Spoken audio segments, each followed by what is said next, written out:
Bonjour, je suis Sébastien, spécialiste en cybersécurité chez Secure IT Shell. Ça fait 20 ans que je fais du service informatique. Maintenant, depuis plus de 5 ans, je fais de la cybersécurité.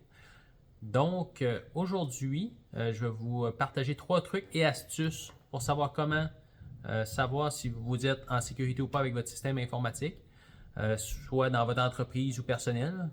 Donc, première chose à faire, c'est de savoir est-ce que votre parc informatique, vous avez des formations?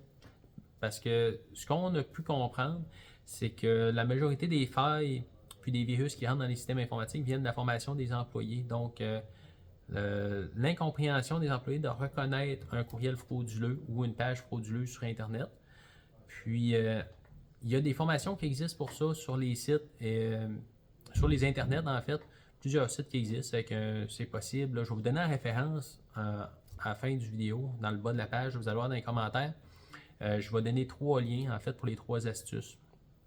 Donc, un exemple concret de ce qui va arriver là, pour les formations d'employés, c'est qu'on peut recevoir un courriel qui va être une facture, mettons, de courant ou le gouvernement vous doit des sous. Bien, la personne, par défaut, va aller cliquer sur le lien du courriel. Ça va ouvrir une page web que là, il y a un petit truc espion qui va rentrer dans l'ordinateur, puis à partir de là, la brèche est ouverte.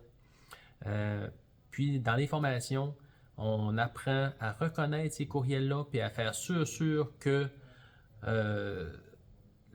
d'avoir le moins d'interaction possible avec ces courriels-là, puis les effacer. L'autre point qui est super quand même important, c'est au niveau de la gestion des mots de passe. Ouf, ça c'est pas facile. La gestion des mots de passe, les gens utilisent souvent leur nom. Tu sais, les mots de passe les plus utilisés. Le nom d'un chien avec 1, 2, 3. Les noms de famille, les dates de fête. C'est vraiment à éviter. Jamais, jamais, jamais utiliser ce type de mot de passe-là, en fait. La meilleure pratique, en fait, celle que je connais, qui est la plus efficace, c'est d'utiliser un générateur de mots de passe qui va, en fait, générer pour vous des mots de passe de plus de entre 8 et 16 ou 20 caractères, avec des caractères spéciaux, des majuscules, des minuscules. Puis avec ces outils-là, bien souvent, sont capables de vous faire une liste, une base de données pour conserver vos courriels. Pas vos courriels, mais vos mots de passe pour vous aider à gérer tout ça. Super intéressant, facile à utiliser. Je vais vous mettre un lien pour un petit logiciel gratuit qui est générateur de mots de passe puis stockage de mots de passe en même temps. Prenez le temps de vérifier ça, c'est assez important. Puis c'est quand même facile à gérer. Ensuite, on a au niveau de l'antivirus. Souvent, les gens disent ah, j'ai un antivirus, j'ai installé un antivirus gratuit X et le petit antivirus Y, puis ça va bien, je suis protégé. Attention. Il y a les anciennes générations d'antivirus qui font plus aujourd'hui pour les virus d'aujourd'hui. On va parler d'un antivirus EDR, Endpoint Detection and Response. Ce que ça veut dire, ça, c'est un antivirus intelligent qui va apprendre les nouveaux virus au fur et à mesure qui évoluent. Donc, on peut avoir un nouveau virus qui vient de sortir. Ce petit agent antivirus-là, concrètement, ce qu'il va faire, c'est qu'il va prendre le code, il va regarder dedans, voir s'il y a quelque chose, même s'il ne connaît pas, il va analyser puis voir si, OK, est-ce que il y a un code malicieux en arrière, est-ce qu'il y a quelque chose de pas normal? Si oui, je vais avertir l'utilisateur.